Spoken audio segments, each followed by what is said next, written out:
नहीं सर, खाना खाली है।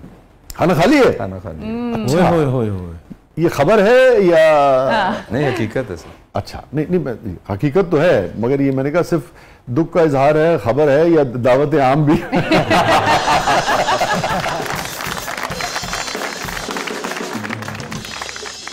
नहीं सर, ये खबर है, दावत आम नहीं। दावत आम नहीं? नहीं सर, नहीं। क्यों, मोहब्बत से घबरा गए आप? नहीं सर, नहीं। मतलब है कि अब एक तब जिंदगी जब गुजरती है, आप हर लम्हा कुछ ना कुछ सीखते हैं, तो मुझे लगता है कि अब वो दौर से हम निकल चुके हैं। तो अब मैं जो है ना लाइफ को एंजॉय कर रहा हूँ।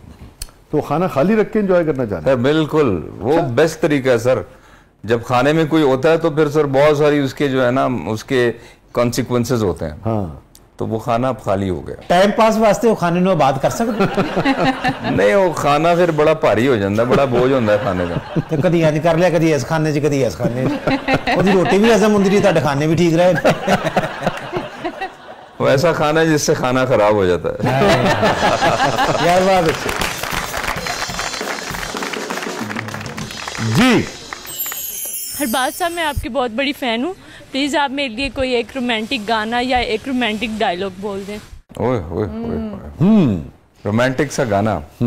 और अगर मुमकिन हो अरबाज साहब तो ऐसा ही कोई गुनगुना दें जो आप पे पिक्चराइज हुआ हो। जी हाँ बिल्कुल, वो कुछ ऐसे दो गाने हैं जो मेरी पहचान बने। हाँ हाँ, और वो आज भी वो आम है। यस।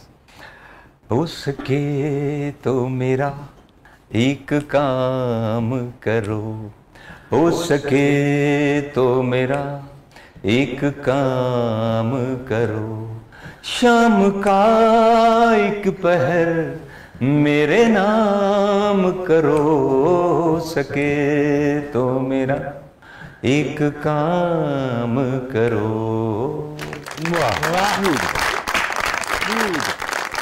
तो पहली नजर में तुम्हारा हुआ ला ला ला ला ला। मेरी बारी नहीं आज करने। तुम हो जीते हुए और मैं हारा हूँ। मेरे जज्बात का एहतराम करो। असद महमूद साहब की खूबसूरत आवाज, क्या कह रहे हैं, अमजद बॉबी साहब की खूबसूरत धुन, और सागर साहब को खूबसूरत फिल्म सैयद नूर साहब की, सागर साहब ने लिखा था दुपट्टा जल रहा है। सागर साहब, रियाजुर रहमान सागर, सॉरी। जी। जब घूंघट रिलीज हुई तो आपको पाकिस्तान का शाहरुख खान कहा जाने लगा, तो आपको कैसा महसूस हुआ? आप में और शाहरुख खान पेशावर और अदाकारी के अलावा क्या मुश्तरक है? बस एक नहीं कर दे। नहीं, एक कॉम्प्लीमेंट था मेरे लिए कि वाकई मुझे एक इतने बड़े सुपरस्टार के साथ एक कंपैरिजन में लाया जा रहा है। लेकिन ये कि मैं समझता हूँ कि वो ज़्यादा वर्सटाइल है, वो बहुत बड़ा एक्टर है और हम तो भी कुछ भी नहीं है। तो मेरा ख्याल है कि एक यही एक कॉमन चीज़ है कि वो भी पेशावर से है, मैं भी पेशावर से। आसिफ खान साहब चाहते थे आप आए इस शोबे में? सब वही लेकर आए मुझे। वही लेके आए। हाँ, अब क्या सोचते हैं वो? अब वो समझते हैं कि शायद मैंने गलती की, क्योंकि मैं बड़ा अच्छा एक स्टूडेंट था, बड़ा ब्रिलियंट था। और एक वक्त में जब मैं एनसीए में था तो मैं सिविल सर्विसेज के लिए भी मैं प्रेपरेशन कर रहा था, सीएसएस के लिए, और तकरीबन 6 महीने मेरे हो चुके थे और 1 साल 1.5 साल में मैंने कर जाना था। ठीक है। और मेरे हमेशा बड़े अच्छे मार्क्स आते थे। तो वो कहते हैं कि यार मैं रिग्रेट करता हूँ कि तुम्हें मैं इधर ले आया हूँ।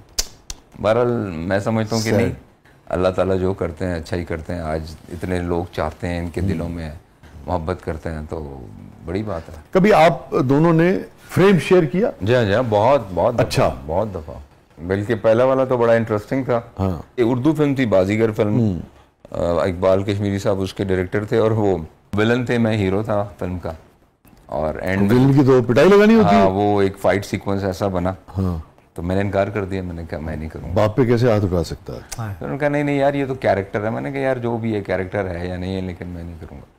फिर वो एक टेक्निकली उसको शूट किया। वो इस तरह के एक 1 फ्रेम में दोनों नहीं थे। अच्छा, मास्टर शॉट में नहीं थे, कट टू कट थे। मैंने अपने एक सोलो शॉट में पंच किया और उन्होंने अपने सोलो शॉट में उसका रिएक्शन दिया। ठीक है।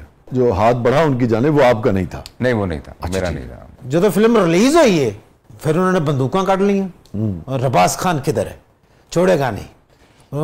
हुआ क्या है, हुआ क्या है? कहते कुछ नहीं, वो बाप पे ये हरकत की है, ये अच्छी बात नहीं है।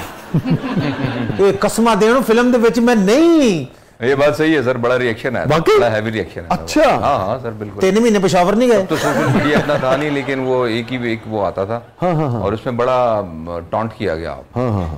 फिर मैंने कहा भाई फिल्म है, उसके बाद फिर मैंने तौबा कर ली कि नहीं यार ऐसा आइंदा नहीं। अब्बू के साथ काम नहीं करूँ।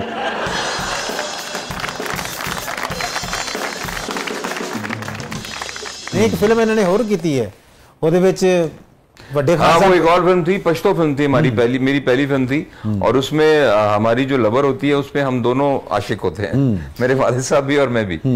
वो एक पॉलिटिशियन होते हैं, मैं एक स्टूडेंट लीडर होता हूँ। तो वो एक सीन ऐसा था कि वो मेरी है, मैं कहता हूँ वो मेरी है, और इस तरह के ना वो डायलॉग्स थे।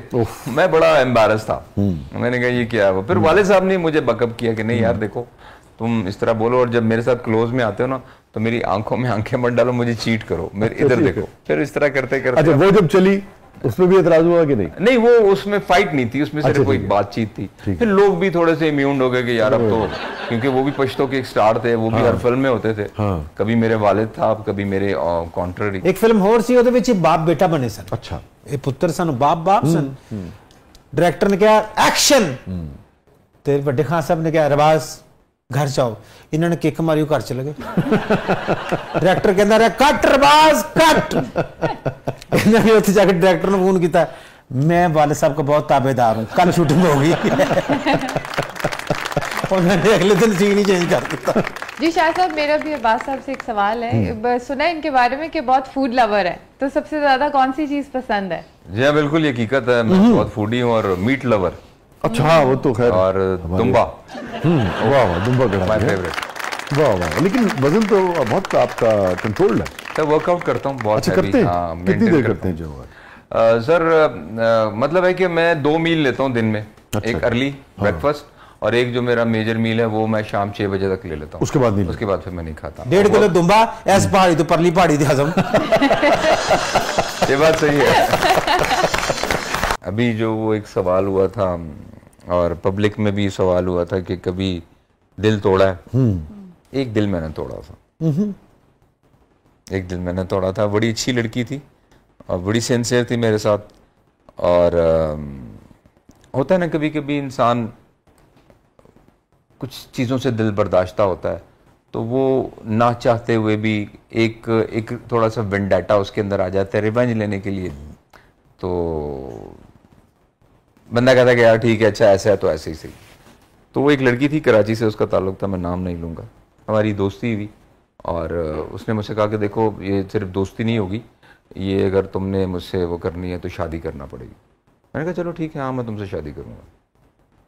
वो इन बिटवीन कुछ मामला जो मेरे बिगड़े थे वो ठीक हो गए, तो मैं उसमें से बैक ड्रॉ कर गया। मैं वहाँ से मैंने उसको कहा कि नहीं मैं शादी नहीं कर सकता। तो लिटरली जब मेरी लास्ट मुलाकात हुई थी तो वो रो रही थी, वाकई रो रही थी, उसकी आंखों में आंसू थे। उसने कहा कि तुमने मेरा दिल तोड़ा। तो बाद में मुझे वाकई रियलाइज़ हुआ कि माँ के मैंने उसका दिल तोड़ा और उसके खमियाजा मैंने भुगता। और मैंने लिटरली फिर उसको दोबारा फ़ोन करके उससे माफ़ी मांगी कि प्लीज़ मुझे माफ़ कर देना। मैंने कहा अब क्या फ़ायदा, अब तो वक्त गुजर गया है।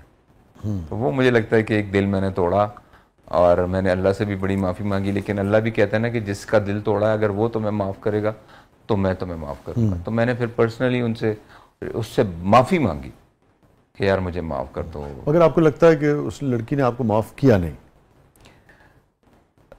नहीं कर दिया था, लेकिन उसने कहा कि देखो बात यह कि जब वो एक वक्त था, वो जो एक जो घाव लगा वो तो वक्त के साथ भर गया ना, लेकिन मेरा दिल तुमने तोड़ा और मैं रोई और मुझे उसका बड़ा एहसास हुआ। और आपको लगता है कि उसके असरात पड़े आपकी जिंदगी? जी हाँ बिल्कुल, बाद में मेरा दिल टूटा।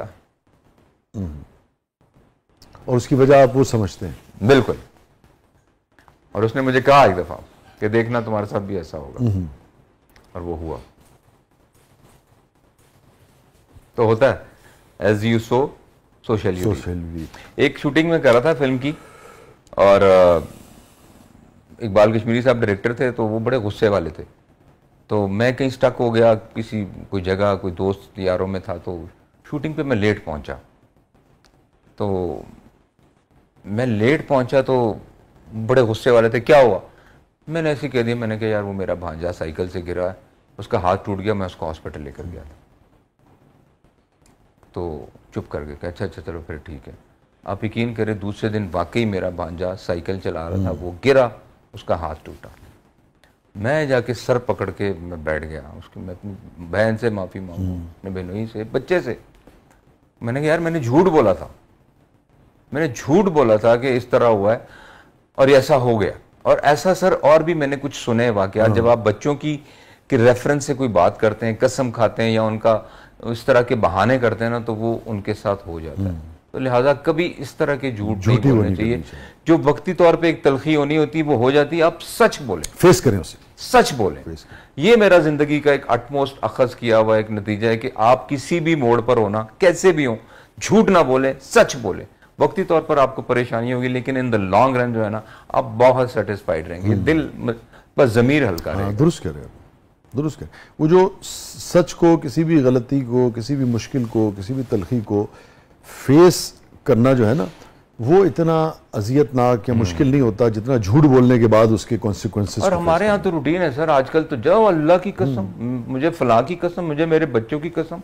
यार ये कसम बहुत बड़े माने रखती है। कसम जो है ना, अब मैंने जिंदगी में कसम कभी खाता ही नहीं। अब अव्वल तो मैं झूठ बोलता ही नहीं। अगर कोई मुझे कहे कसम खाओ, मैंने कहा भाई मैं बोल रहा हूँ, आपने यकीन करना है करें, नहीं करना तो आप ना करें, मैं कसम नहीं खाऊंगा। तो स्पिरिचुअलिटी पे आपका यकीन है? स्पिरिचुअलिटी सर बिल्कुल, अरे वो तो आपका अपना